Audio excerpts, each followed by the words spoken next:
Assalamualaikum warahmatullahi wabarakatuh. Perkenalkan, nama saya Tegar Febrianto. Hari ini saya ingin memberikan informasi yang berkaitan dengan akuntansi. Yang pertama adalah peran akuntansi dalam pariwisata. Peran akuntansi dalam pariwisata adalah sebagai sumber informasi dalam pengambilan keputusan berinvestasi bagi investor.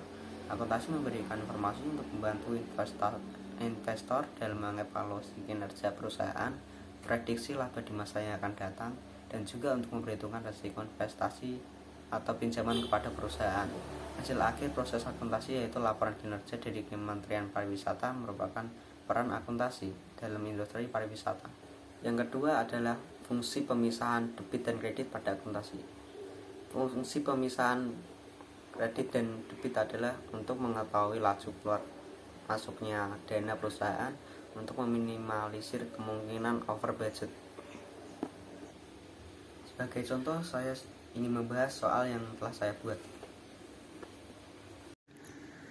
Oke, ini dia soalnya. Langsung saja akan saya jelaskan setiap proses siklus akuntansinya. Setoran modal Tuan Dino membuat harta perusahaan bertambah dalam bentuk kas. Rp 15 juta masuk ke debit.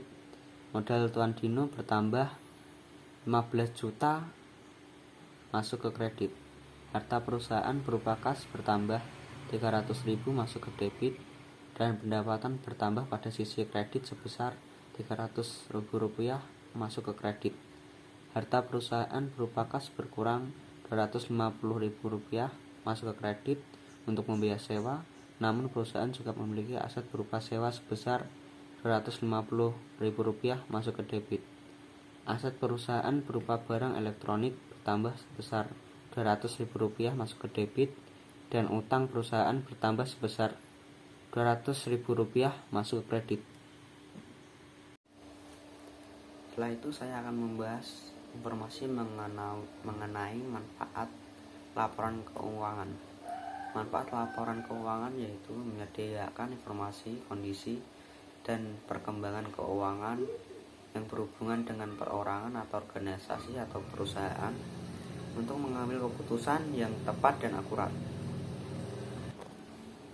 Selanjutnya adalah informasi yang harus disediakan di neraca saldo. Yang pertama adalah pendapatan. Yang kedua adalah keuntungan. Yang ketiga adalah laba sebelum pajak. Yang keempat adalah laba sebelum bunga. Yang kelima adalah beban. Yang keenam adalah kerugian. Yang ketujuh harta pokok penjualan. Yang kedelapan biaya operasional. Sedangkan informasi yang disajikan di laba adalah beban dan pendapatan. Oke, itu saja informasi yang bisa saya sampaikan. Apabila ada salah kata atau ucapan, tolong dimaklumi. Assalamualaikum warahmatullahi wabarakatuh.